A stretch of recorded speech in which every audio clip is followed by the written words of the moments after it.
我们现在就来欢迎 Davide 来跟我们分享 Casa Jasmina 这个项目。Hello. Thank you, Monica. Is it working? Yeah. Hi, everybody. I wanted to start by introducing myself from where I come from. I'm not coming from the Netherlands, which is very close to Italy.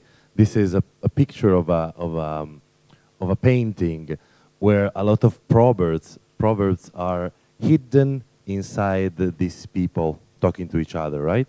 This is how I define my interest when I was a young kid. I was super interested in literature and in history and in, most of all, in stories. And I started doing a lot of theater, and then I made cinema and video, and then I started experimenting in video and started doing something that was really cool in the 90s, was VJing.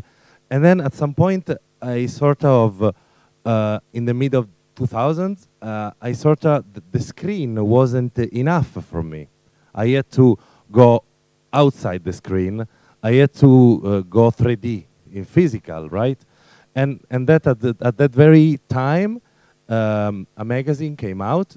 I guess it was 2004, and that magazine, which I wasn't coming from a scientific background, was the perfect match for me to get deepen in what I was finding really interesting, which was the cross between art, technology, and self-expression, right?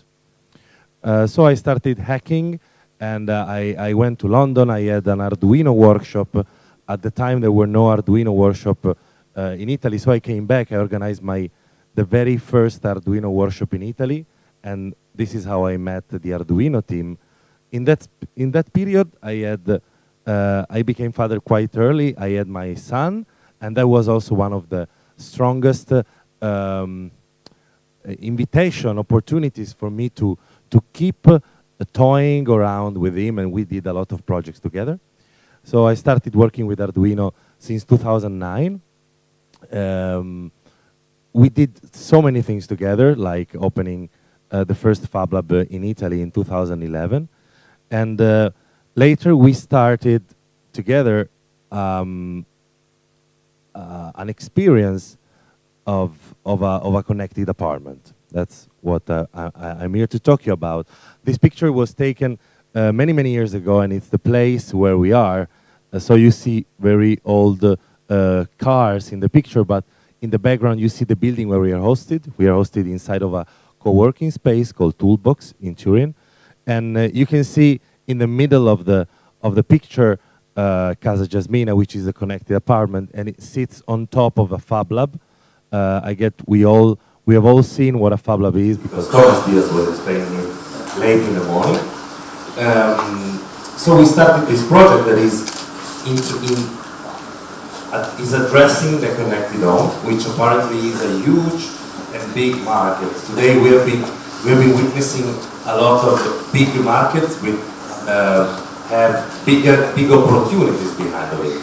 But we also have to be careful, as Cesar was saying just a few minutes ago, to address these opportunities in a correct way. And that's what this project is about, a research project about the home environment and the DIY home environment, because most of these devices, and DIY here means both building yourself these devices or installing these devices at home yourself, like you buy a Google Nest and you install it yourself. The term DIY here means also that. Is going to be a very huge part of the market in the next few years.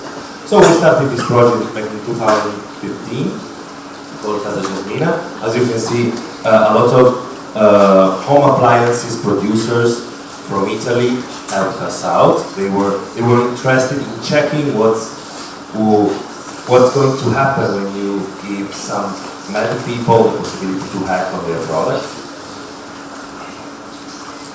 And when I say mad people, I say also visionaries. Well, the curator of the project is Bruce Sterling, which is a science fiction writer from Texas that is living in my very own town.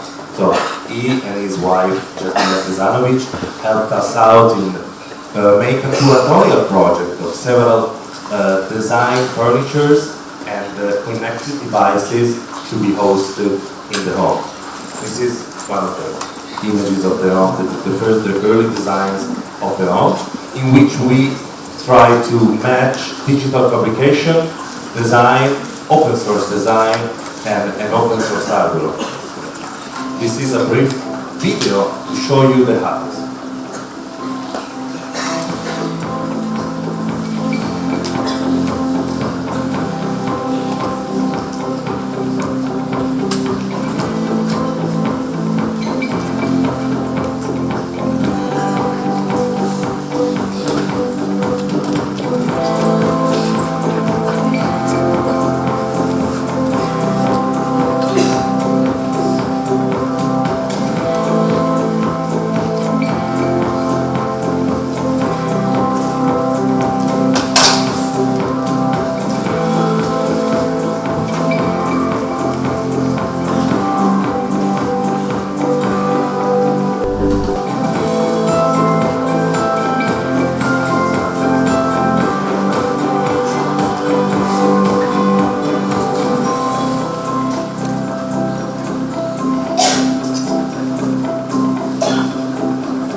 So from this video you see four things. The first thing is that we worked really hard in recreating new furnitures based on what designers has done and released open source online. And this is a very strange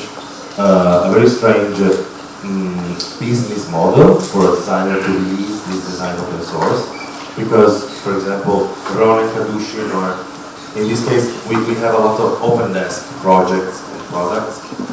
It's based on the fact that when you produce this table that you can download online, you have to give some money to the designer, right? So it's what we did with these two pieces. In the video, we have seen the inhabitants of this house, of this apartment, dealing with throughout a tablet with the house. But they also talk to the house using a chat. So we're going to go through these new possible conversations that we can have with the house. So one of the main topics. Sorry, I'm just going in this way. Just press the wrong button. So the idea behind the project was that the house was a test bed for new technologies, as well as an exhibition space and a place to host common people. So anybody can jump in and book the house throughout Airbnb or connect to us via mail. And the interesting thing is that we also have bad reviews, so people that don't understand this house, as well as super enthusiasts that read the house and say, wow, I want to add this stuff to my experience, to my house. We founded the project by asking companies to give us either money or products, or we also hosted artists or makers, also Maker Pro in a way, to come there and benefit from the fact that we have a Fab Lab and we were able to produce stuff that lately were to be tested inside of the house. We also simply showcased products. So IoT companies were keen to see their products tied and used within a connected apartment, so they were offering us their product for a specific amount of time, and we tested it. We have done all of this mainly throughout,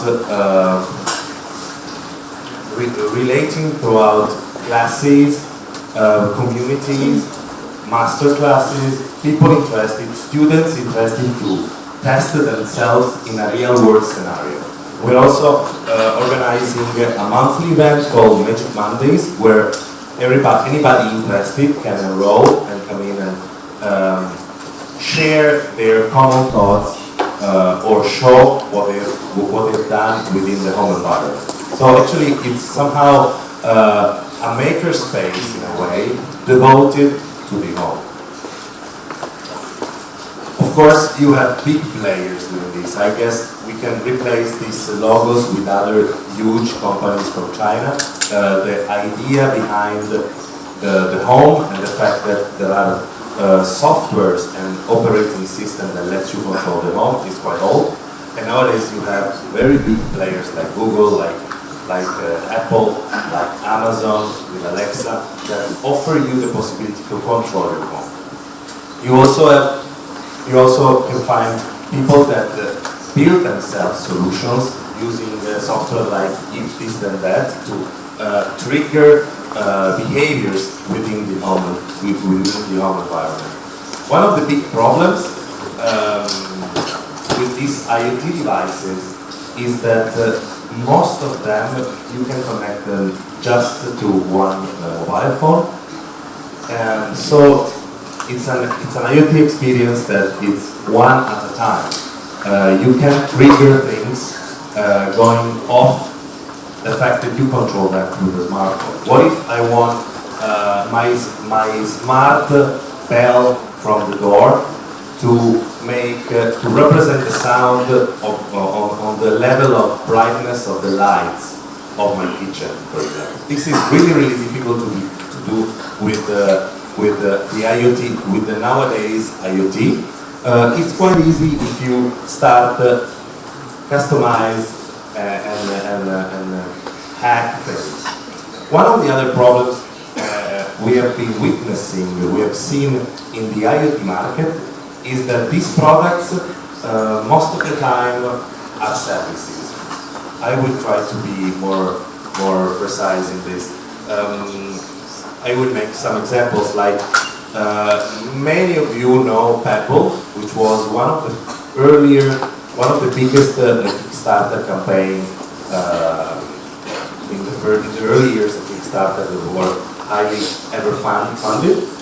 When Fitbit bought Pebble, what they did, Pebble was a competitor to Fitbit. They dismantled the service. So actually, Fitbit released a latest firmware for the Pebble owners to use their watch, but all the cloud services were dismantled. The same happened with Google when Nest bought Revolve, which was another home thermostat, and the service was dismantled. So the people ended up having a non-working product. The point was that they haven't bought a product in the first place; they bought a service, and this caused many questions in the area of our rights as consumers, right? So, in Casa Jasmina, we have been testing several home operating systems. The one we are speaking to now is called Home Assistant, and the idea I was waving you before, like, what if I want the bell, when somebody rings the bell, I want the kitchen lights to like represent with some aspect of the people entering in the home. Well, this is very easy to be done with Home Assistant. Another interesting thing of Home Assistant is that you can install it in your home. This is really important for the final slides of this presentation. Another thing that we have seen in the video, and which is something which is becoming really relevant in these days, is the use of a bot to control the house. So as you have seen in the video, the lady was chatting to an AI, to a bot, that was somehow representing the home. So she was asking, I'm leaving, and the bot was dropping down the temperature, or switching off the lights. Some say messaging is the new platform, and the bots within these messaging apps. In China, you have WeChat that does a lot of other things besides allowing us to chat with each other, right? So there are a lot of possibilities within the bot frameworks.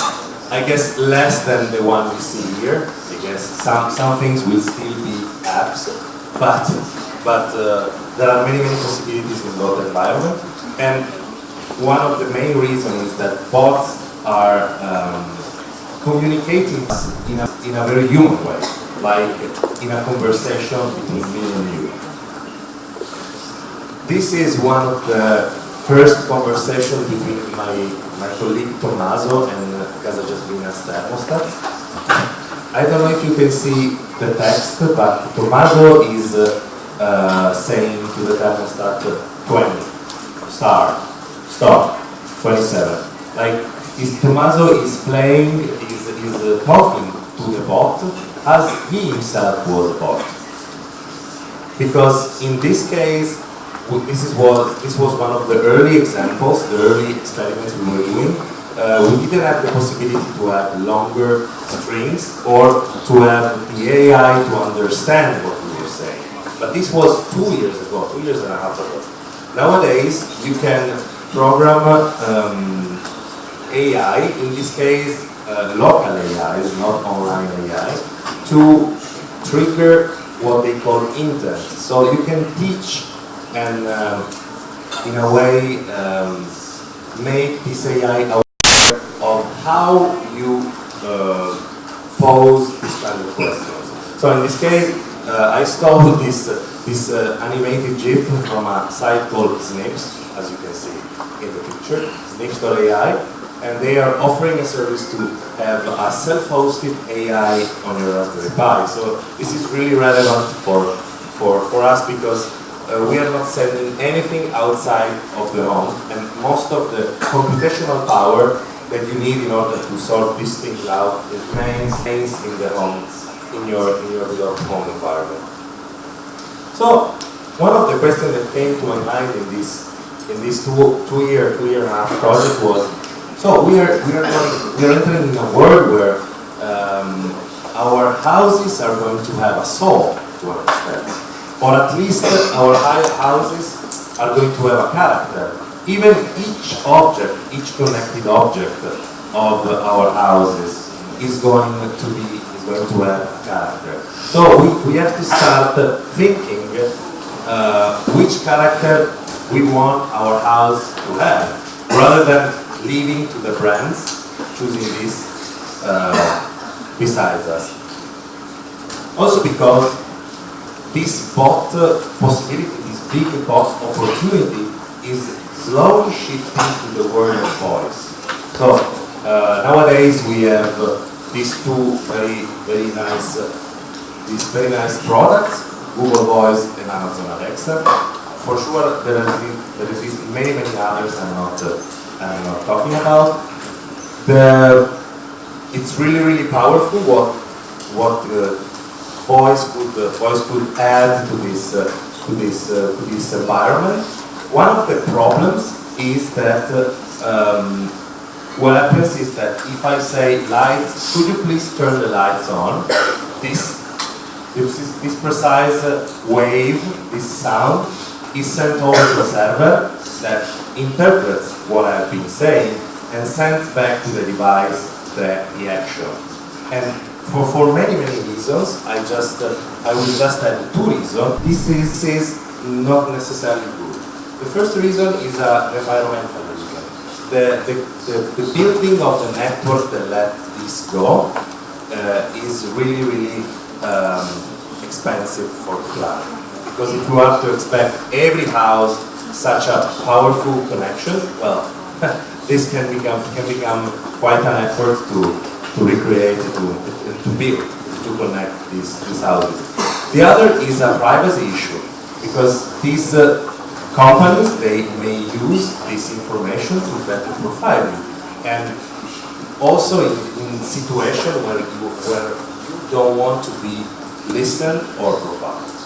So the concept here is almost philosophical. You may have their idea of house is a centralized house, which means that all the little dots are houses, and there is a central or few central servers that lets you control your very own house. Some other, they are proposing a decentralized approach where you have distributed centers, but still the house is outside the conversation in a way, because houses are still some points that need the center to be working. But this is really opposite to me with the real concept of home. So I'm promoting a distributed approach to the house. And so we don't need rockets into the house, but little computers that goes at 5 volts, 9 volts, inexpensive. So it's very easy to have a connected house that suits most of our needs. So my question to this super interesting event, super challenging Maker Faire Shenzhen is to design together our homes using the tools that the Maker movement has given us to customize the experience we could have with our home. And most of all, it's our very own experience. We have to be able to create a personal experience in our home. Thank you.